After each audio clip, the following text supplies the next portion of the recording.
So something super exciting has arrived today. It's my first ever Marshy mail over on Patreon. So they actually arrived in the post today and I got them on this beautiful textured paper. I think it was called like Toronto Gesso. I can't remember what it was called, but it's absolutely stunning. I just need to finish rounding the corners. I did a little pile here so the corners are all rounded because you know I like me some juicy rounded corners, but basically what this is a Patreon reward. So each month we have changed Patreon so that you receive two exclusive stickers and a postcard print from me, and I thought this one was so luxurious with this texture, and this is the first mail for all my Marshy, so it's obviously going to have to be Marshy to celebrate the first ever Marshy mail. And then on the back will be kind of like a little letter / newsletter from me, and they'll be posted out each month over on my Patreon if you want to join that. But this is the first ever physical reward tier I've ever done, and I'm so excited with how they turned out. So yeah, basically each month I'll be sending out a physical product, the Marshy mail I'm calling it,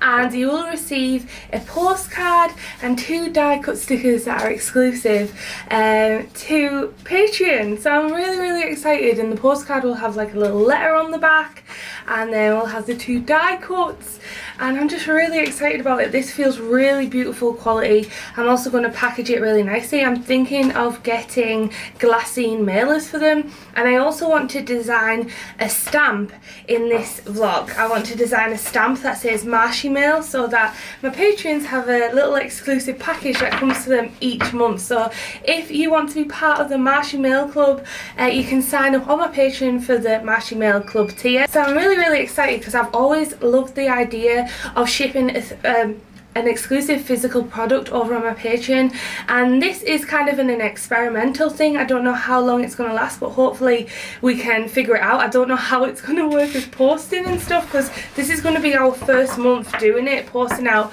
Patreon rewards, and I've never done it before. I follow Leah Lexon, who does this on Patreon, and she ships out her rewards, and I just really love the idea of that. My patrons who subscribe and support me through Patreon get a little physical exclusive goodie from me, so I'm really excited about them. Let's go corner these and let's create a Marshy mail club stamp that I can use on the envelopes. And I'm also going to order some sort of glassine envelope or some sort of nice envelope to put these in and to mail these out in. So let's go, shall we? Let's get into the working day.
so I've just got in and made myself a nice coffee. We needed to do a little restock of the ice and the coffee, and that Law coffee, I don't care if I've got cheap ass coffee, right? I've had this comment before back on my old vlog. Someone made a comment saying, we don't care about your cheap ass coffee.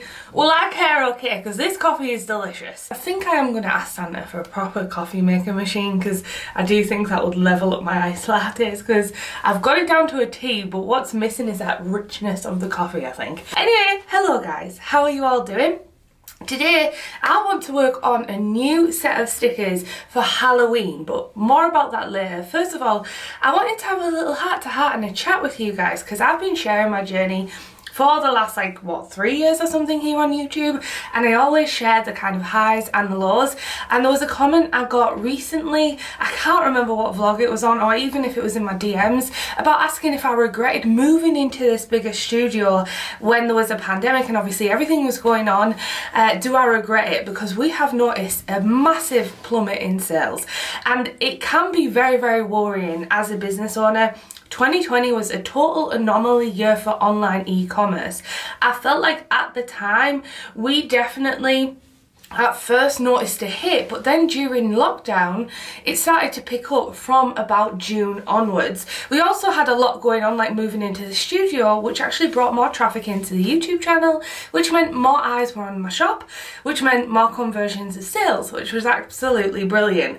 And when we moved into the smaller studio here at the Palace Hub, we realised we ran out of space very, very quickly, and I wanted to get plushies in, which are currently on the way, like our Bumblebutt plushie, and I knew that we would not be able to have the space to do this. So when a room came available upstairs in the studio, you can go back and watch those vlogs, I decided to take the leap of faith and get this studio. Now, this studio that I'm currently renting costs £1,000 a month. Now, depending on where you come from, that might not seem like a lot, or it might seem like so much money.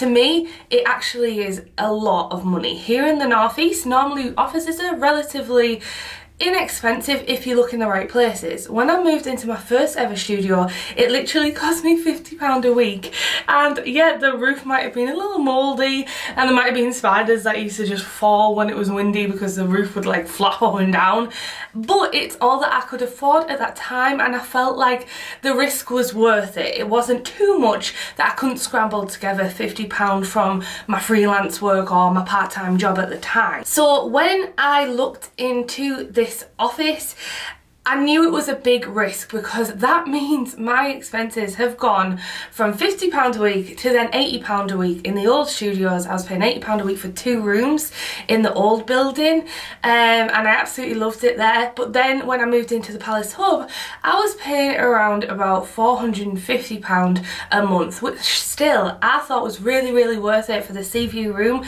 that I had upstairs. At the moment, because sales are so slow, there is always self-doubt that goes on, like, should I just have held out a little bit? Because I held out in the other 2 smaller offices for a very long time, and to be honest, I outgrew them a long time ago, and I probably should have took the plunge to move here before then, but it was much more laid back in terms of contract. It was just a rolling contract. Here it's a council run building, so there's a lot more scary businessy admin-y side things, like contracts, long-term leases that I have to kind of sign up and get into. It was a 6 months lease here, so I had to sign up for the 6 months, so that was very daunting at the time.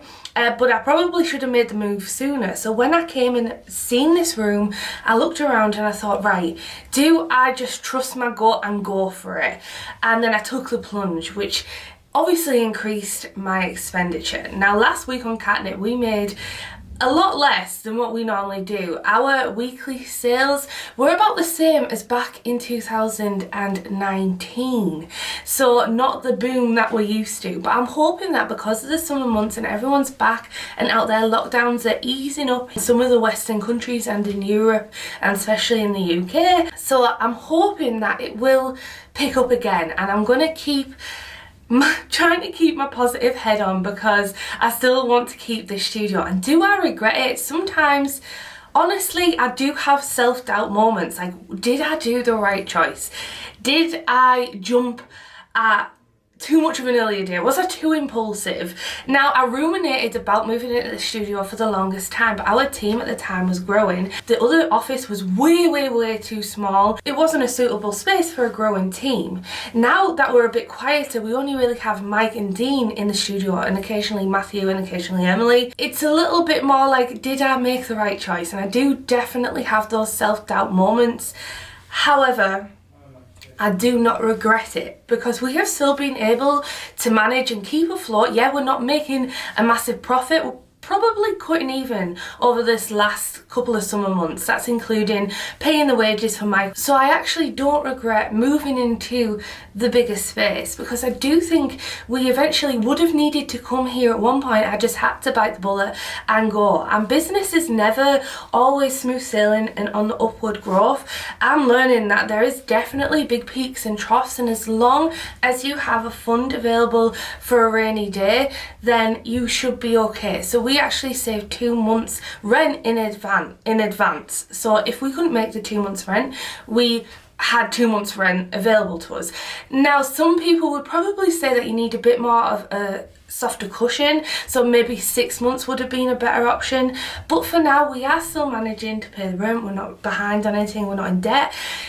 So that's good. So do I regret moving into this bigger studio? The answer is no, I don't. However, I do have self-doubt moments about growth. And I definitely, when I signed the contract to this bigger studio, worried a little bit about this happening. And now that it's happening, it's like, it's okay, we just have to adapt and overcome. And I decided to share it with you guys, because you might be interested in knowing the thought process behind why I have done certain things. Because the matter of the fact is, if we kept the smaller room upstairs and the plushies arrived, we would have nowhere to store the plushies, like literally nowhere. It would have been actually a bit of a safety hazard in the shop, because we would have had to stock like bags and bags of plushies somewhere in that room. And you guys seen it was a fairly small room. I use a wide angle lens, so it probably looked a little bigger, but it was still a relatively small room. So I don't actually regret it, because the things that I want for Katnipp, I'm kind of envisioning them. I needed the bigger space to do it. So at the moment, I don't regret it, but I do admit that I do have self-doubt moments where I think, oh, I wish it wasn't so expensive in rent. Something that I will chat a little bit to you about is the fact that in the future, I would really love to get a building of my own for Katnipp. So rather than spending the rent and lining someone else's pocket, I can actually invest in my own property for Katnipp to be housed in.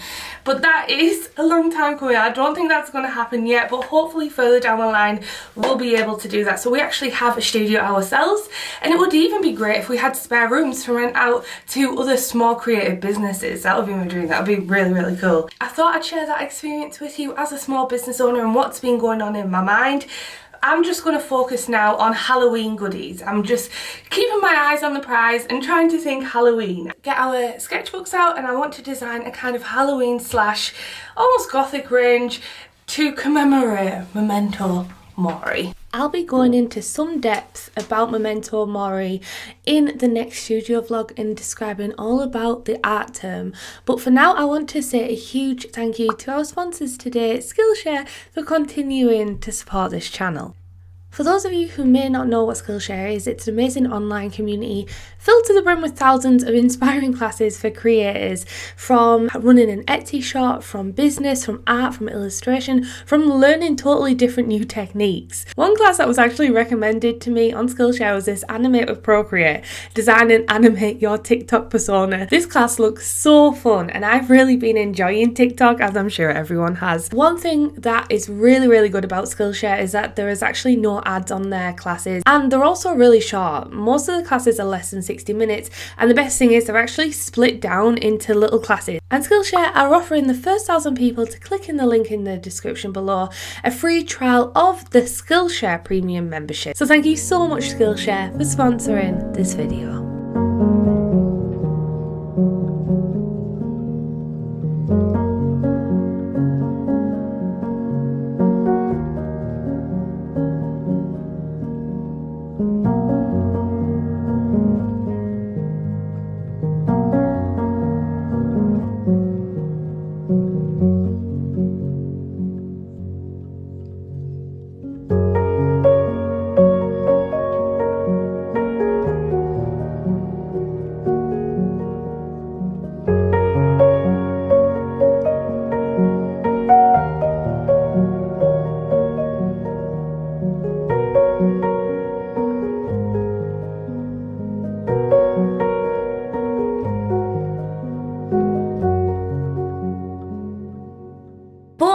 actually going to end the vlog here, guys. We've just had our dinner, we had a jacket potato, because I need to edit the studio vlog, because tomorrow we're heading off in Peggy again to go to the Lakes District. So I'm super happy that we managed to get that all finished and done. And in the next studio vlog, we'll be talking all about Memento Mori and talking about and designing some Halloween merchandise, because I literally am getting married in 2 weeks time, then my main celebration's in 3 weeks time. So I really need to get focused on all the Halloween goodies and all that good stuff. So I hope you enjoyed this studio vlog, and I'll see you all very freaking soon. Alright then, thanks so much for watching. I love you. Goodbye.